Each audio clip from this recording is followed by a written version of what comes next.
Ô, Glória! Graça e paz, pastor! Boa noite! Boa noite, graça e paz. Como é que você está, Ana Paula? Tá Olha, melhor? tô só Jesus. Agora tô suando, porque tomei tanto remédio. E agora dá aquele suador. Aham. Mas vambora! Vambora que a ordem é para marchar e não para recuar. Eu estava Amém. preocupada, eu estava preocupada porque o Instagram ele não está abrindo a tela. Aí tem live que a gente não consegue abrir a tela. Eu falei assim, será que vai abrir hoje? Mas que bom que a gente pode se ver aí. Já aconteceu isso também comigo, tanto como anfitrião como convidado. Só fica preta a tela, né? A gente não vê a pessoa e às vezes a gente não se vê. Tem havido esse tipo de problema técnico com o Instagram, mas hoje está tudo ok. Eu quero, desde já, agradecer a Deus pela oportunidade e pelo convite que você gentilmente fez para que estivéssemos juntos nesta noite. E entendo, claro, com muita reverência, temor e tremor diante do Senhor, a relevância do tema desta noite. Eu muitas vezes vejo pessoas que permanecem na ignorância no que diz respeito às coisas que dizem sobre o fim dos tempos.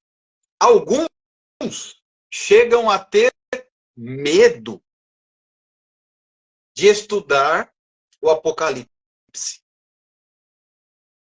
Em primeiro lugar, é necessário lembrar que o Apocalipse, a revelação, o livro da revelação dado por Deus ao apóstolo João na ilha de Patmos, quando ele estava no exílio, toda aquela visão que João teve, as cartas às igrejas e toda a revelação dos últimos acontecimentos estão na Bíblia. E não existe na Bíblia livro proibido. Então fica um recado para aqueles que têm medo do Apocalipse. Você não sabe o que você está perdendo. Porque tem muita gente que não sabe entender o que está acontecendo porque desconhece o Apocalipse.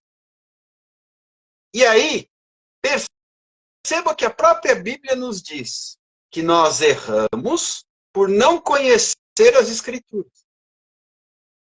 E o livro do Apocalipse está contido nas Escrituras.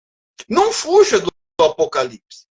Eu só faço aqui uma ressalva em relação aos recém-convertidos. É claro que não é o mais indicado começar a ler a Bíblia pelo Apocalipse, para quem nunca leu coisa alguma. Por quê? Não é porque tenha segredos ocultos ali, mas por causa da linguagem figurada que João utiliza. Por que existe tanta simbologia no Apocalipse? Porque João teve uma visão e ele foi narrando, ele foi registrando a visão conforme a percepção daquilo que ele via. Então, eu preciso fazer uma filtragem para entender o que ele quis dizer. E é um assunto vasto e apaixonante. Vou dar um exemplo. Quando João tem a visão dos seres viventes, com olhos para fora, com olhos para dentro, você começa a pensar, meu Deus, é um monstro. Na verdade, essa foi a maneira que ele encontrou de colocar em palavras o que ele via. Tem gente que foge do Apocalipse, igual alguns fogem de filmes de terror. Mas o Apocalipse não é um filme de terror. Apocalipse é a revelação. Tanto que o Apocalipse também é conhecido como o livro da revelação. Daquilo que está para acontecer. Daquilo que ainda vai se cumprir. Mas como tem muita gente que é um pouco traumatizada com o Apocalipse, missionária Ana Paula, eu vou utilizar como texto base nesta noite os evangelhos. Especialmente o evangelho de Mateus. Assim ninguém arranca os cabelos, ninguém se desespera e nem entra em pânico. Meu Deus, eu vou falar sobre o Apocalipse, vou fugir porque senão terei pesadelo. Ora, pesadelo será para aquele que não for arrebatado no grande dia. Aí haverá pesadelo. Ler o Apocalipse não causa pesadelos. Contudo, para que não fiquem em pânico, vamos hoje conversar um pouquinho sobre o que Jesus fala aos seus discípulos e que se encontra registrado no Evangelho segundo escreveu Mateus, no capítulo 24. Até porque a referência de hoje é ele vem. Então nós vamos tratar de alguns sinais e eu vou arrematar com uma coisa que vai te surpreender. Sobre a vinda. Eu não vou tratar da tribulação, eu não vou tratar do reino milenar, eu não vou tratar do grande conflito pós-milênio, nem tampouco da Nova Jerusalém. Não vou tratar do aspecto escatológico por essência, nem por excelência. Vamos apenas nos limitar, até porque, Ana Paula, se eu fosse aqui discorrer a respeito de escatologia, ficaríamos até o raiar do dia. Teríamos que entrar na questão tribulacionista, e aí tem aquela discussão dos pré-tribulacionistas, dos mesotribulacionistas, dos pós-tribulacionistas. Afinal de contas, a igreja estará aqui quando o anticristo se manifestar? Não estará? Como é que vai ser a grande tribulação? São 7 anos, 2 períodos. A tribulação se divide em 3 anos e meio de paz e 3 anos e meio de confronto. Depois Jesus volta mais uma vez, só que agora não como ladrão. Ele se apresenta, ele aprisiona o anticristo e estabelece o reino milenar com Satanás e toda a Capitolândia aprisionados por 1000 anos. O reino milenar. Ao cabo dos quais, de novo, o capeta e a Capitolândia inteira são libertos, causam uma baita confusão, saem mentindo, enganando um monte de gente, levantam um grande exército contra o Senhor e o Senhor com um sopro simplesmente desbarata toda a oposição do inferno. E finalmente se estabelece um novo céus e a nova terra. Eu estou aqui fazendo uma narrativa muito simplista, uma visão panorâmica, só para te deixar apaixonado. Valeu, Apocalipse. Eu estou só fazendo aquela estratégia de passar o mel na boca da criança. Exatamente. Para que você deseje. Eu fiz questão de não ser detalhista aqui, para que você tenha o desejo de estudar. Até porque é algo que tem que ser vivo na vida do cristão. É um assunto que tem que ser vivo na nossa vida. Porque o que a gente encontra, pastor, é cristãos dentro da igreja que não sabem nem o que estão fazendo na igreja, não sabem nada. Sabem nada. Então, esse é um assunto que é o abecedário da igreja. Que a igreja precisa saber, que nós cristãos precisamos saber de tudo isso aí. Desculpa, pastor, pode ficar à vontade, desculpa. Porque quem não sabe para onde vai, pode ir para qualquer lugar. Exatamente. Qualquer lugar serve se você não sabe para onde você vai. E caso você não saiba, Deus estabelecerá uma nova Jerusalém, um novo céus e uma nova terra na terra. Nós permaneceremos na glória por 7 anos, é o período da tribulação. Depois tem o reino milenar na terra. E finalmente, Deus, a terra que foi corrompida, o final é a restauração do começo. Deus não criou um paraíso no Éden, botou o homem lá no jardim, etc. e tal, na terra. Deus vai estabelecer uma nova terra. E nós viveremos na terra. Então, quem vai morar no céu vai morar só durante a tribulação. Depois, Deus estabelecerá o seu reino na terra. Aí já escandalizei um monte de gente. Valeu o Apocalipse para você entender. O crente não vai. Ele é do reino de Deus. Amém. Ele é cidadão do reino dos céus. Do reino dos céus. Amém. Mas Deus estabelecerá o seu reino depois do reino milenar. Ele estabelecerá uma nova Jerusalém na terra. Mas tudo isso tem um começo, essa história. E o começo dessa história é onde nós vamos trabalhar um pouquinho hoje. Aqui a gente só fez realmente um preâmbulo para despertar em você a paixão pelo estudo das últimas coisas. Escatologia quer dizer o estudo das últimas coisas. É o estudo daquilo que está por vir. É a parte da palavra de Deus que está por se cumprir. Porque em Cristo, todo o Antigo Testamento, à exceção de algumas profecias, como por exemplo de Daniel, em Cristo as demais coisas se cumprem. Aí nós temos os evangelhos que narram todos os ensinamentos do Messias e depois as cartas dos apóstolos às igrejas, finalizando, concluindo com o livro da Revelação, que foi a visão que Deus deu ao último apóstolo. O único que não morreu martirizado foi João, morreu de velhice no exílio em Patmos. João é o único apóstolo dos que andaram com Cristo que não morreu martirizado, não foi nem decapitado, nem crucificado, nem apedrejado, ele morreu de velhice.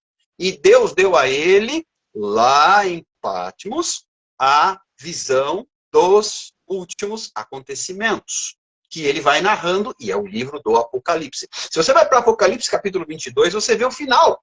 O que é que vai acontecer depois de todo o processo escatológico, depois da tribulação, depois da guerra, depois do reino milenar e da batalha final.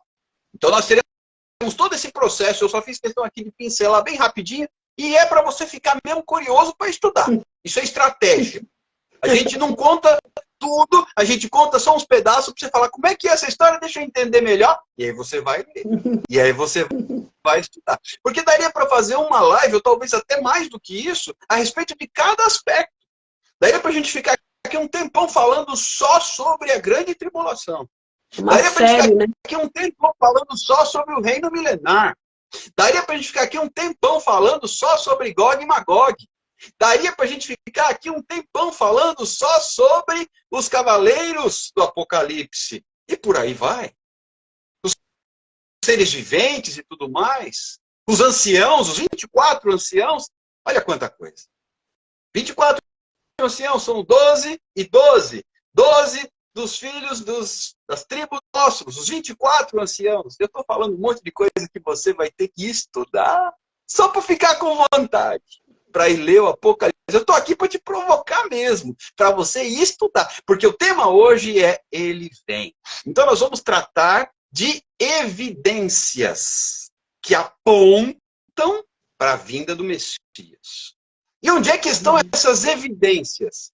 Estão na Bíblia. O grande, vamos dizer assim, viés desta noite é que as evidências que estão na Bíblia também estão começando a aparecer nos noticiários. É aí que a gente precisa ficar atento.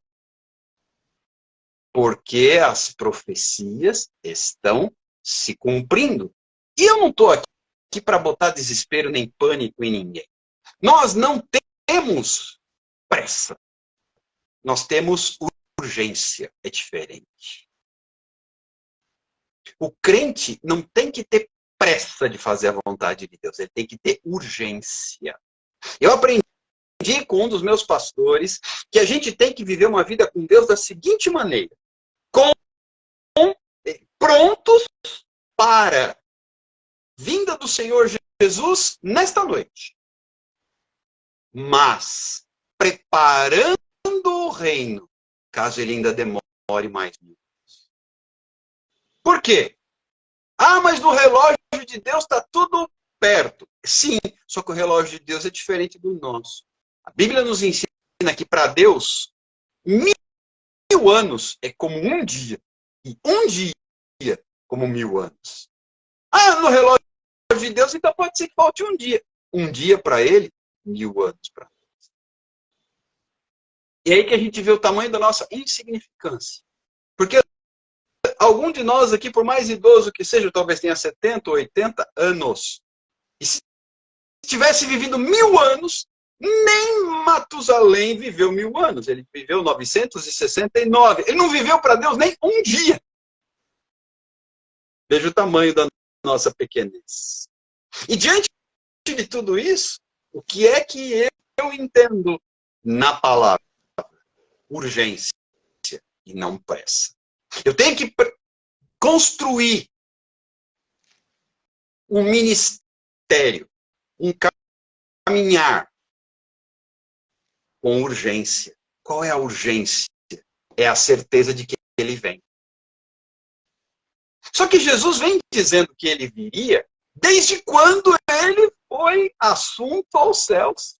Lembra quando Jesus reuniu aqueles homens e ele subiu e aqueles homens ficaram olhando para cima e dois varões, dois anjos apareceram e disseram: por que vocês estão aí parados olhando para cima? Aquele que diante dos vossos olhos acabou de subir, de igual modo voltará. E já se passaram 2.000 anos. Ou seja, no relógio de Deus passou quanto tempo? 2 dias. Não é nada. Para nós, 2.000 anos.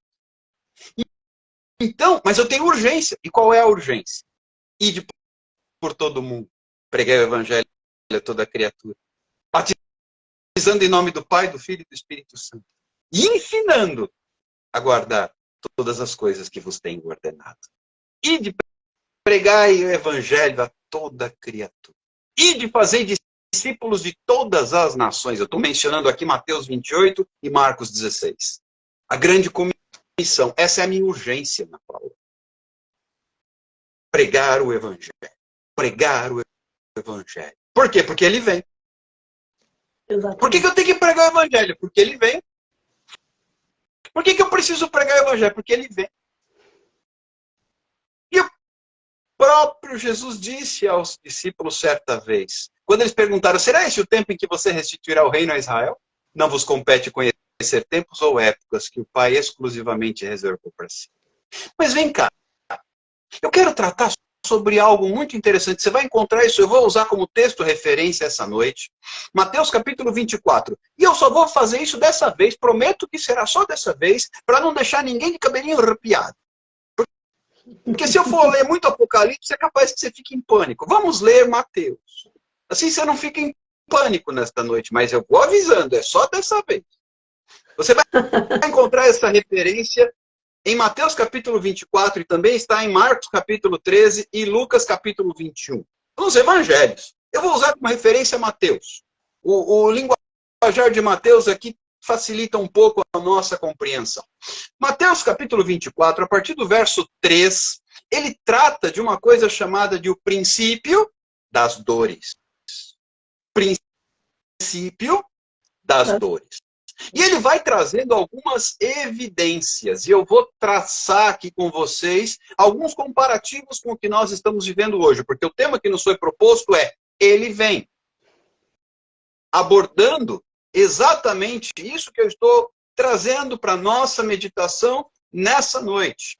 Abordando temas, aspectos que apontam sobre os sinais da vinda de Jesus Cristo. Então nós vamos tratar, e não é achismo, não é ideia minha, não, é o que está na palavra. E aí a gente faz o comparativo com o que está acontecendo. Mas sem sensacionalismo. Eu às vezes fico um pouco incomodado, eu acho que eu preciso me converter. Porque às vezes eu fico um pouco incomodado com um certo sensacionalismo, Ana Paula, com o qual as pessoas anunciam a vida de Jesus. Jesus nunca foi sensacionalista. Ele sempre foi alguém que trouxe ensinamento.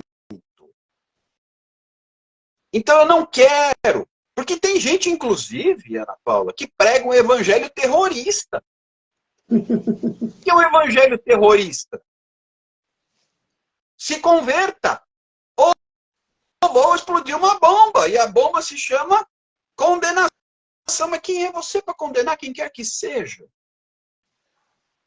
Eu tenho que ensinar. Jesus não mandou condenar ninguém, ele mandou ensinar. Ensinar o quê? O que ele ensinou. E aí fica um porém. Eu só posso ensinar o que ele ensinou. Eu não posso ensinar o que ele não ensinou. E quando entra no assunto escatológico, tem muita gente ensinando o que Jesus não ensinou. E aí faz como? Aí vira sensacionalismo. Vira pirotecnia. Vira oba-oba. Vira uma bagunça. Então, vamos para a palavra. Porque na palavra existe segurança. Na palavra existe segurança. Vamos examinar as escrituras? Vamos fazer como os de Bereia, Atos 17, que foram mais nobres que os de Tessalônica, porque eles iam examinando as escrituras para ver se as coisas de fato eram assim. Vamos para a palavra. Mateus 24, versículo 3. No Monte das Oliveiras, achava-se Jesus assentado quando se aproximaram dele os discípulos, em particular, e lhe pediram: dize-nos, quando sucederão essas coisas? E que sinal haverá da tua vinda e da consumação do século? Os discípulos, presta atenção. Se estiver dormindo, lava o rosto e acorda. Há 2000 anos, os discípulos pediram para Jesus lhes ensinar quais seriam os sinais de que ele viria. Percebe que a preocupação do homem com esse tema é antiga? Agora, se eu tratar do que Jesus ensinou, tá beleza. Agora, se eu inventar moda, tá ruim. Vamos tratar do que Jesus ensinou, porque assim não tem erro. E ao contrário do que muita gente pensa, tem gente que faz uma verdadeira salada esotérica do Apocalipse. Faz uma mistificação do Apocalipse. Quando, na verdade, existe simplicidade. Eu só preciso, deixa eu fazer um parênteses, tomar cuidado com as metáforas. Só isso. Com as figuras de linguagem. Com os símbolos. Isso eu preciso tomar cuidado. Porque, como eu disse no início, João ia registrando conforme ele via. Então tem ali a dificuldade de João colocar em palavras o que ele estava vendo. Qualquer um de nós que viver uma situação, tiver um vislumbre ou um sonho e tentar registrar isso em palavras, vai ter certa dificuldade em narrar detalhes. Inclusive porque esses detalhes estarão sujeitos ao seu vocabulário. João usa o vocabulário que era próprio dele, que é uma linguagem de uma civilização de 2000 anos atrás. Então tudo está vinculado ao que ele tinha condição de expressar em palavras. É só esse o detalhe do Apocalipse. Fora isso, existe uma grande simplicidade, não complica. Sabe quando a gente tem problema, Ana Paula? Quando a gente complica as coisas. O reino de Deus, ele é simples. É o homem que complica. Então, não precisa ter medo da escatologia, porque ela é simples. Os discípulos perguntaram para Jesus: mestre, quando vão acontecer essas coisas? Que sinal? Eles pediram um sinal. Versículo 4. E Jesus lhes respondeu: vede que ninguém vos engane. E eu quero começar dizendo isso para você: não deixa ninguém te enganar, ó crente. Não seja paspalho por aí. Não deixa ninguém te enganar. Vamos ver o que Jesus diz a respeito, não é o que alguém acha. Cuidado quando alguém te ensinar sobre as últimas coisas, sobre a escatologia, para não ficar com o que o outro acha. Porque se ele acha, o problema é dele, deixa ele achar. Eu fico com o que Jesus disse, que é mais seguro. Versículo 5. Virão muitos em meu nome dizendo, eu sou o Cristo, e enganarão a muitos. Há 2000 anos, Jesus já falava de falsos profetas. Ah, vão dizer que são Cristo e não são coisa nenhuma. Inclusive sabemos, aqui só um parênteses rápido, que o anticristo vai se dizer o tal, né? E ele nada mais é do que a besta. Esse é o primeiro sinal. Muitos vão se dizer que são o Cristo e vão enganar demais muita gente. Primeiro sinal, muitos se dirão o Cristo. Você já tem visto isso acontecer? Primeiro sinal. Versículo 6. Certamente ouvireis falar de guerras e rumores de guerras. Vocês têm ouvido falar de guerras? Rússia e Ucrânia? Hamas, Israel? Guerras. Rumores de guerras.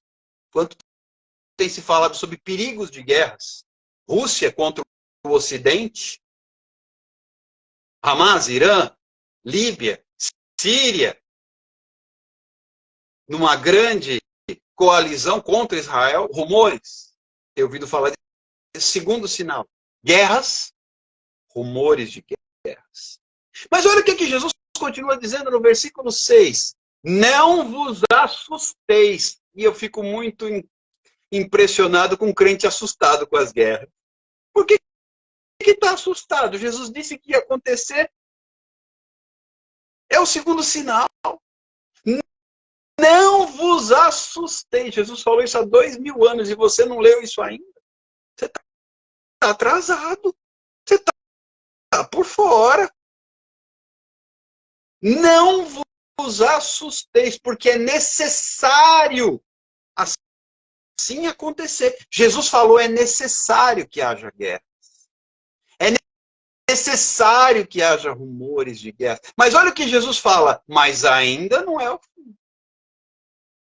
Eu já escutei crente falando, o crente fala é que me preocupa, porque se alguém que não é crente fala, tá tudo bem.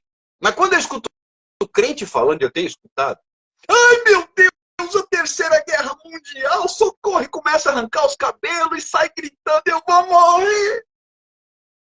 Ei, ainda não é o fim.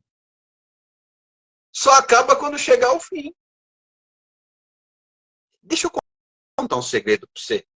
Se tiver a terceira guerra mundial, acaba a humanidade. E Jesus não disse que a humanidade acabaria na bomba atômica.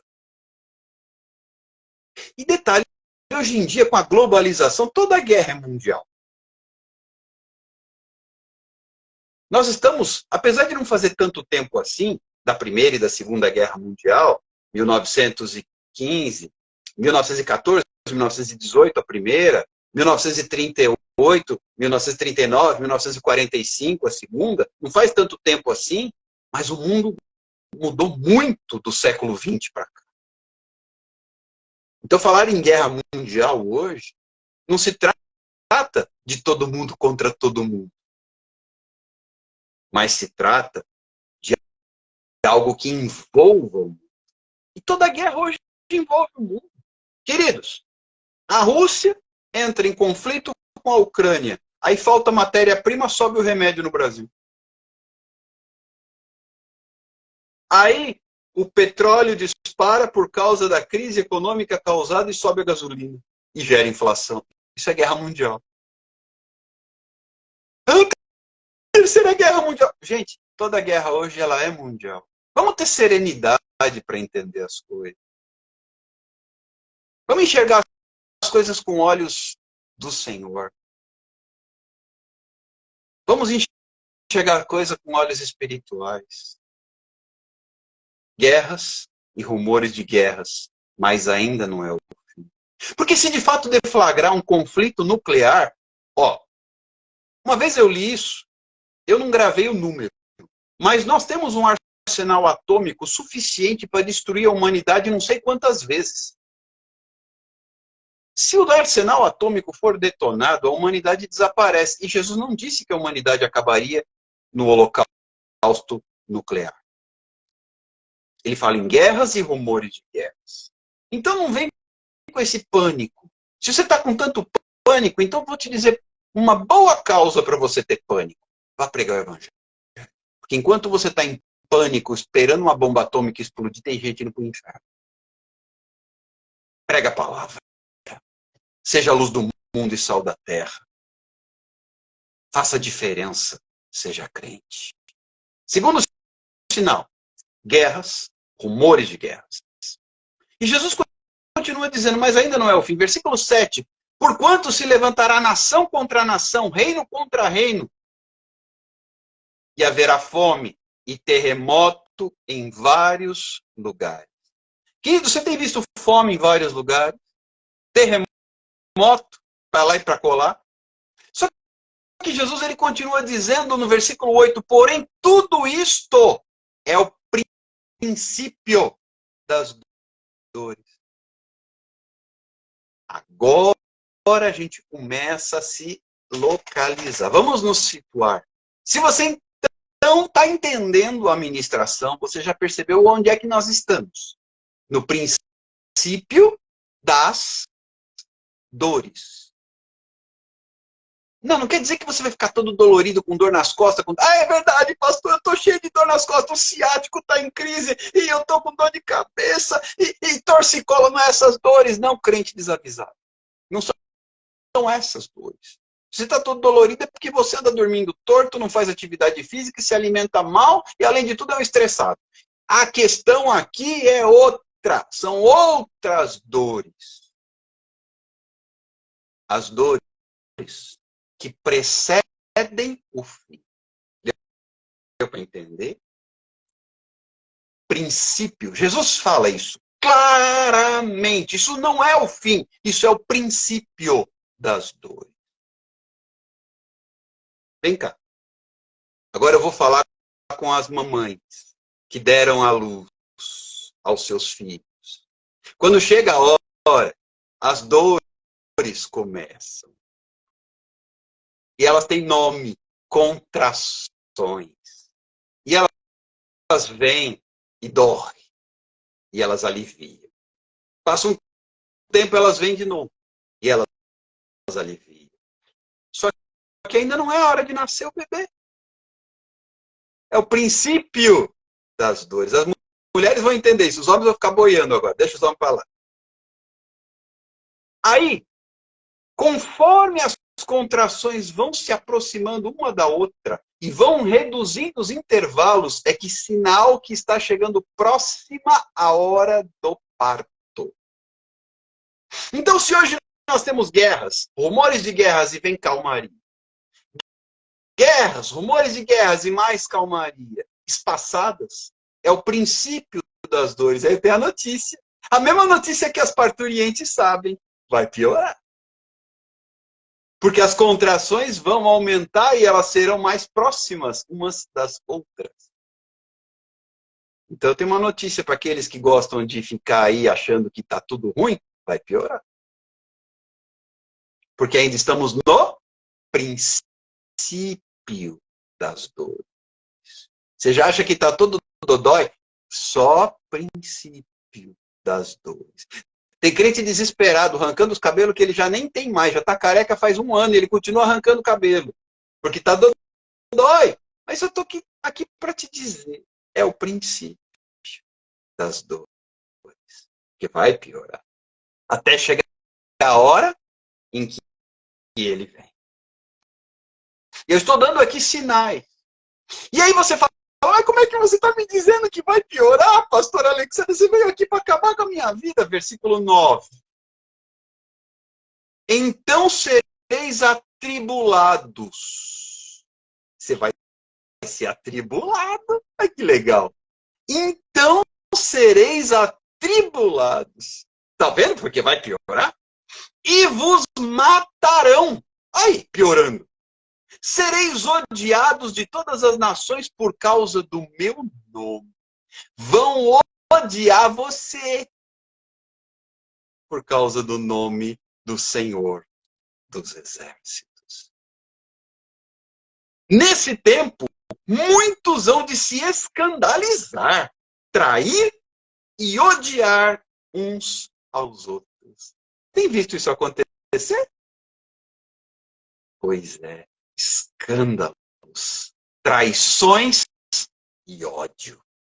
Mas ainda é o princípio das dores.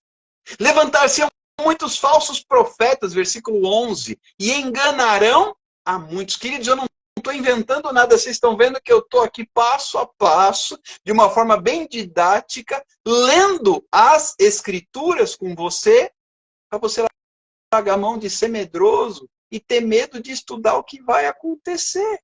E parar de ser um camarada apavorado. Você nunca viu Jesus apavorado, porque ele sabia o que estava por vir. Deixa de ser apavorado, deixa de viver em pânico e comece a confiar no Senhor. E por se multiplicar a iniquidade, versículo 12, o amor se esfriará de quase todos. Aquele, porém, que perseverar até o fim, este será salvo. Queridos, nós estamos aqui apresentando sinais. Ele fala em guerras, engano, guerras, rumores de guerras. Ele fala em ódio, traição. Ele fala em escândalo. Ele fala em falsos profetas. Sinais. Estão vendo os sinais? Só que ele fala que ainda não é o fim. Ainda não é o fim, Ana Paula. Ainda não é o fim. Mas quando é que virá o fim, então? O versículo 14. Eu quero que você grave o versículo 14 na tábua do seu coração. De Mateus 24. E será pregado este evangelho do reino por todo o mundo, para testemunho a todas as nações. Então virá o fim. Eu posso te garantir que ainda falta se cumprir o versículo 14 para Jesus voltar. Todo o restante é o princípio. Mas enquanto esse versículo 14 não se cumpre, Jesus não vem. Quando é que ele vem? Quando o evangelho for pregado por todo o mundo. E quem conhece um pouquinho de missões, sabe que tem lugares no planeta em que sequer sabem quem é Jesus. Sabia disso? Então ele ainda não vem. Enquanto o evangelho não chegar a cada aldeia, a cada tribo, porque está escrito que de todas as tribos, povos, línguas e nações, muitos virão te louvar. Então é de todas as tribos, de todas as línguas, de todos os povos, de todas as etnias, haverão pessoas vindo se apresentar diante do trono de Deus. Só que para isso, o evangelho tem que chegar lá no Oriente. Para isso, o evangelho tem que chegar lá na Amazônia. Para isso, o evangelho tem que chegar lá na África, lá nas aldeias mais afastadas, no meio dos índios que comem gente. Para isso, o evangelho tem que chegar no mundo árabe, em lugares em que não sabem quem é Jesus. Então virá o fim. Eu dei para vocês alguns sinais do princípio das dores. Então, se perguntarem, meu irmão, o que é que nós estamos vivendo? Você vai ver o princípio. O princípio do quê? Das dores. Vai doer bastante ainda. Por quê? Porque ele só vem quando o evangelho chegar a toda a terra. Enquanto o evangelho não chegar a toda a terra, ele não vem. Sabia que a igreja, o povo de Deus, eu e você, somos os responsáveis por retardar a volta do Messias? Agora pegou pesado, né? Porque enquanto eu e você não criamos vergonha na cara para pregar o evangelho a toda criatura, Jesus não volta. Enquanto eu e você não tivermos urgência, entendeu que não é pressa? Vocês entenderam a diferença, não entenderam? Enquanto eu e você não tivermos o senso de urgência para pregar o evangelho aos quatro cantos. Enquanto não se cumprir Atos 1:8, sereis minhas testemunhas tanto em Jerusalém, Judeia e Samaria e até os confins da terra. O evangelho não chegou aos confins da terra, então ele não vem.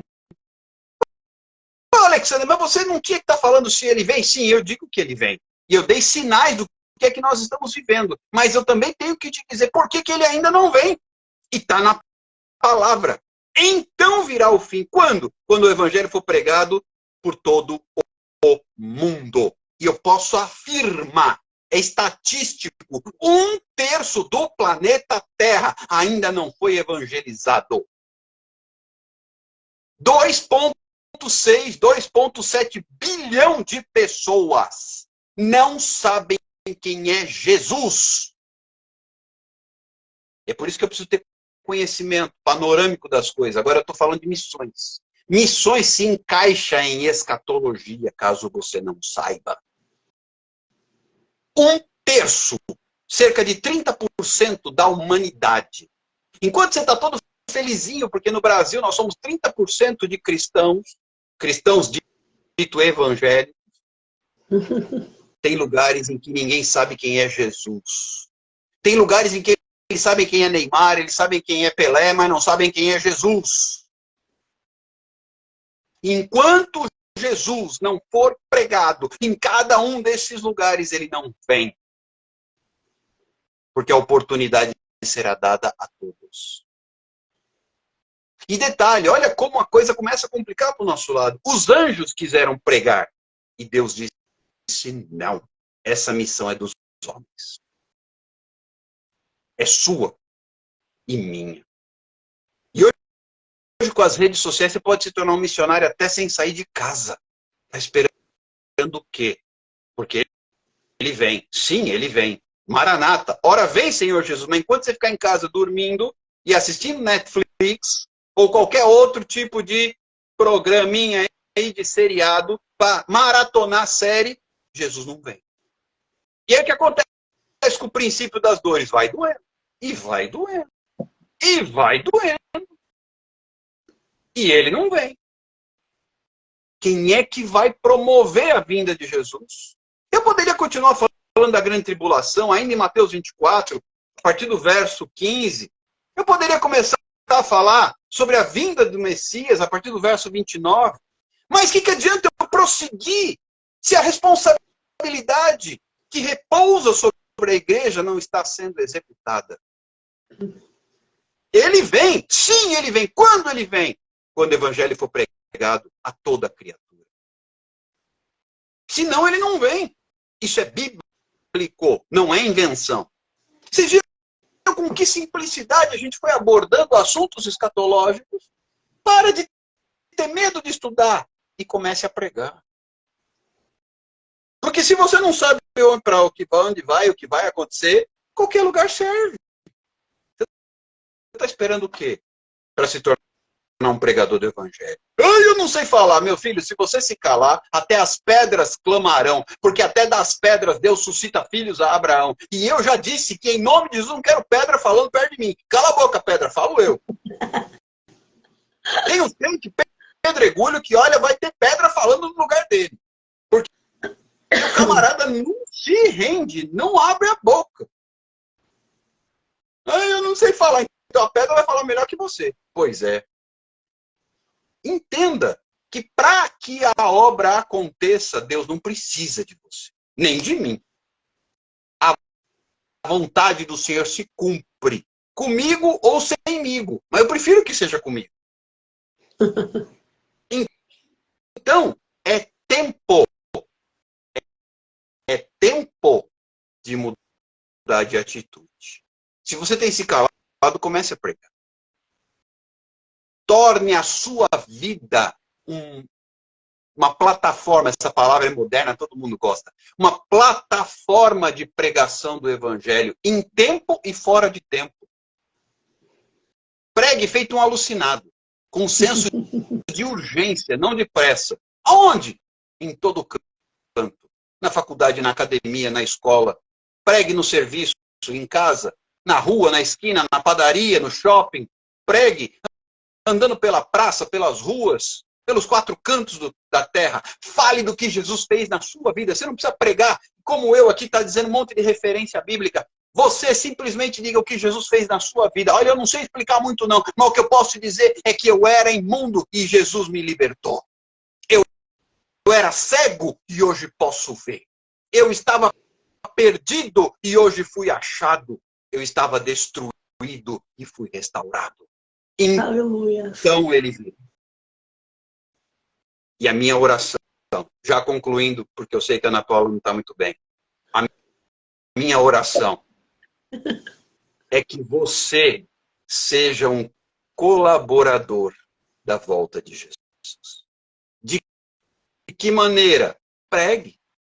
Em tempo e fora de tempo, em todo tempo, a qualquer tempo. Aproveite todas as oportunidades. Quando alguém vier desesperado, dizer, ai meu Deus, você viu a guerra? Eu falei, está na Bíblia. E é bom você se arrepender, porque senão você vai rodar nessa parada. É bom você entender, porque Jesus está voltando. Eu não sei se vai demorar muito, mas eu sei que ele volta. E quando ele vier, ele vai julgar a terra com justiça e juízo. Eu não sei o que você tem a dizer, mas o que eu tenho a te dizer é que eu estava perdido e fui achado. Eu estava morto e fui restaurado. Eu estava destruído. Eu estava condenado. E Jesus tomou sobre si as minhas transgressões. Pelas suas feridas eu fui sarado. Aproveita que está chegando o Natal. Fala que Jesus nasceu e veio ao mundo para te salvar. E pregue. Para de ficar... Ai, que coisa mais linda! O trenó, as renas, o bom velhinho. Que coisa mais linda! A casinha, o docinho, o bibibinho, vai indo pro inferninho, seu crente paspalinho. Comece a falar de Jesus. Já que está nessa época, aproveita então. Jesus nunca mandou comemorar o nascimento dele, ele nem nasceu em dezembro, para começar, ele nasceu foi em março. Mas deixa isso para lá. Aproveita, em tempo e fora de tempo, aproveita toda a oportunidade e fala de Jesus. Queridos, eu só vou contar uma experiência aqui bem rapidinha. Vocês sabem onde eu mais prego o evangelho? Em velório. Porque eu não estou lá para falar para o morto não está me ouvindo. Ele não está nem aí para mim. Então eu falo para a família. Olha, isso aqui vai acontecer com todos nós. A questão é, você está pronto para isso? Se não tiver, eu tenho uma notícia para te dar. Jesus é aquele que é o caminho, a verdade e a vida. E ninguém vai ao Pai se não for por ele. Examine-se, pois, o homem, disse Paulo aos Coríntios. Tem que se examinar. E não há momento mais oportuno para falar quando está todo mundo sensibilizado com a morte, porque a morte vem. Tão certo, é a única certeza, tão certo como eu estou vivo, eu vou morrer. Todo mundo, mais cedo ou mais tarde, um dia vai dar uma morrida. É certo. Mas como é que você está esperando a sua morrida? Você está como Paulo, para mim viver é Cristo, morrer é lucro? Combati o bom combate, acabei a carreira e guardei a fé, está tudo certo, a hora que Jesus me chamar, vem, me chama que eu vou? Ou não está bem assim? A maior certeza do crente, o crente é aquele que está pronto a morrer a qualquer momento. O crente é aquele que está pronto para morrer a qualquer momento. Porque para mim viver é Cristo, morrer é lucro. Porque se eu vivo para ele. Se eu morrer, eu já parti com ele. Mas enquanto eu não dou uma morrida, eu tenho que dizer que ele vem. Para muitos, a pandemia foi o arrebatamento. Quantos irmãos em Cristo não deram uma morrida? E até uns que não eram irmãos em Cristo. Quantos milhões não deram uma morrida? Será que todos estavam preparados para serem arrebatados? Para eles o arrebatamento já veio. O arrebatamento vem, queridos, coletiva ou individualmente. Para muitos, o arrebatamento veio na pandemia individualmente. Haverá um arrebatamento coletivo, aí é um outro assunto que faz parte da escatologia, que não é o caso de falarmos hoje, porque senão vai virar vigília. E aí vocês vão ficar, vão tudo embora, larga eu falando sozinho aqui. Portanto, o arrebatamento veio, é certo. Contudo, a questão é, estou pronto ou estou pronto não? Você já parou? Faça uma pergunta para você mesmo. Não precisa falar para a Ana Paula nem para mim. Se Jesus vier esta noite Você está pronto? Ou se porventura você der uma morrida essa noite, você está pronto? Para onde você vai? Você sabe para onde vai? Porque quem não sabe para onde vai, qualquer lugar certo. Você sabe para onde você vai? Você está pronto? Se não está pronto, apresse-se em se aprontar. Porque ele vem. E ele não vem só como a questão do arrebatamento, ele também vem individualmente. E muitos. A Bíblia fala que os que morrerem em Cristo ressuscitarão primeiro. Depois aqueles que estiverem vivos serão arrebatados, terão seu corpo glorificado. De novo, estou falando de escatologia. Agora eu estou tratando do arrebatamento. Os que ficarem vão ter que prestar conta aí com o anticristo. Ou com a besta, chame como você quiser. Aí, para ter chance, vai pagar caro. Vai morrer, porque não vai aceitar o sinal. Vai ter que pagar com a própria vida. Mas ainda tem uma última possibilidade. Mas aí você está pronto. Bem-aventurados aqueles que sobem na primeira ressurreição. É o que dizem as Escrituras. Você está pronto? Eu finalizo essa ministração, já estou há 1 hora falando, vocês já devem estar de saco cheio. Eu finalizo essa ministração dizendo: examine-se, pois, o homem a si mesmo. Quando Paulo fala isso a respeito da ceia do Senhor, examine-se. 1 Coríntios 11. Você está pronto? Quem está em pé, cuide para que não caia. O texto que eu li fala que ele enganaria muitos. Você tem sido enganado? Ou você está pronto? Talvez Jesus venha na nossa geração, talvez não, eu não sei. Eu posso te dizer que temos evidências, e eu mencionei isso, quem perdeu depois assiste, eu acho que a Ana Paula vai deixar a live gravada, eu acho. Aí você assiste depois. Aí você vai entendendo as evidências, nós temos evidências. Coisas que Jesus disse há 2000 anos estão acontecendo. Mas a pergunta é, e a Ana Paula já colocou aqui até o apelo, você está pronto? Se não está pronto, se apronta. E a maneira de se aprontar, a primeira delas, se não tem Jesus na sua vida, aceita Jesus como Senhor e Salvador da sua vida. Se anda meio afastado, meio bandeado para lá e para cá, está meio para cá, meio para colar, então volta para a casa do Pai. Não seja filho pródigo para sempre. Você quer aceitar Jesus? Você quer voltar? Você quer reconciliar? Você está pronto. Queridos, Jesus pode voltar para toda a igreja ou pode voltar só para você. Ah, mas eu sou tão novinho. Não é só. Uma coisa que eu tenho por hábito. Tem gente que acha que eu sou meio maluco. Às vezes eu acho que eu sou mesmo. Mas quando por algum motivo eu preciso ir a um velório, alguma coisa, às vezes eu fico passeando pelo cemitério. Até porque ninguém fala muito, é tranquilo. E eu fico olhando as datas de nascimento, data de óbito. E se eu te contar que não tem só velho enterrado lá? Tem gente nova também que morre. E não fica assim tão tranquilo, mas eu sou tão novinho. É, mas você está pronto? Não é só velhinho que morre, não. Às vezes tem um cara com 100 anos e está aí firme, firme. E outro com 30 e poucos está meio para lá e meio para cá. Você está pronto? Ninguém sabe a hora em que Jesus virá. Seja coletivamente ou individualmente. Mas uma coisa eu posso te dizer, sem medo de errar, ele vem. Deus abençoe. Obrigado pela oportunidade, pelo convite, Ana Paula. Melhoras para você. Quero orar para que Deus restaure a sua saúde e também para a gente concluir esse tempo. Posso orar? Amém. Tenho aqui o Osiel, acho que é o nome dele. Tem alguém que colocou assim, que não tinha certeza. Se você não tem certeza da sua salvação, você não tem certeza da sua salvação, hoje é o dia. Hoje é o dia em que você precisa sair dessa live com a certeza. com a certeza da sua salvação. E essa convicção quem nos dá é o Espírito Santo. Quando o Espírito Santo ele habita em nós, ele nos dá a convicção que nós somos salvos. Nós somos salvos nele. Então, você que está conosco aí, eu estou com um pouco de dificuldade para falar, mas vamos falar. Você que está conosco aí nessa live, Deus falou com você. Você está meio para lá e para cá. Não está firme. Precisa hoje tomar uma decisão. Deus falou com você.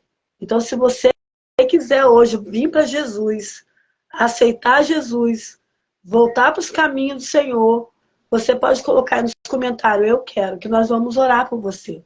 Não perca a oportunidade. Hoje, eu achava que nem iria conseguir fazer essa live, porque estava queimando de febre, mas eu falei, Deus, se o Senhor tem um propósito, então vai acontecer. E Deus teve um propósito, e eu creio que ninguém que está nessa live está aqui por um acaso. Você não está aqui por um acaso, você está aqui porque Deus te fez sentar hoje aí para ouvir essa palavra. Você não está aqui porque não tinha nada para você fazer e aí você... Não. Você está aqui porque houve um encontro de Deus com você para trazer sobre a tua vida um renovo, para trazer sobre a tua vida a certeza da salvação. Se há pessoas que já são cristãos já, e não tem certeza da salvação, Deus está falando comigo sobre isso. Pessoas que não têm certeza da salvação. Na Paula, eu frequento igreja, eu vou à igreja, eu participo dos cultos, eu participo de ministério, mas eu não tenho certeza da minha salvação. Eu não me vejo salva. Então, se você é essa pessoa, você coloca aí, que a gente vai orar por você. Talvez você fique com vergonha de se expor. Eu não quero me expor. Mas às vezes, para a gente ser curado, a gente precisa se expor. Aquela mulher do fluxo de sangue, ela precisou se expor para ser curada. Se ela não tivesse feito o que ela fez, ela não teria sido curada.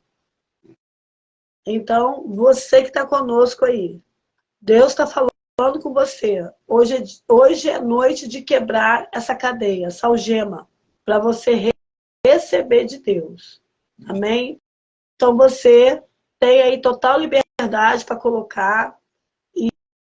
E se caso você queira, né, pastor, depois, porque às vezes fica com vergonha, você é rede social, pode entrar lá, né, no nosso privado lá do pastor, ou meu, e você pode ir lá fazer a sua confissão de fé, colocar lá que você não se sente salvo, que nós vamos estar orando com você, tá bom? Amém? Amém. Inclusive, porque a salvação requer uma confissão. Oi? Romanos 10, a salvação requer uma confissão. Exatamente. Romanos 10, versículo 9 e 10, ele fala em confessar com a boca. Então é uma atitude que precisa ser tomada para que você possa realmente ser livre, restaurado, salvo. Mas como a Ana Paula falou, pode depois, eventualmente, nos procurar no direct e a gente terá a maior alegria em orar com você. Pastor, eu estou sentindo uma graça muito grande. Sentindo uma graça de Deus. Sentindo o mover do Espírito Santo. Algo muito bom da parte do Senhor. Eu creio que essa palavra ela vai continuar gerando. Ela vai continuar trazendo vida aí, decorrer das semanas. Muitas pessoas vão estar se alinhando. Uma coisa que o Senhor falou e é fato. Eu achei interessante eu falar sobre pregar não com pressa, mas com urgência. Não a pressa, né? Com pressa, mas com urgência. É diferente. E a responsabilidade sobre a volta de Jesus está em nós.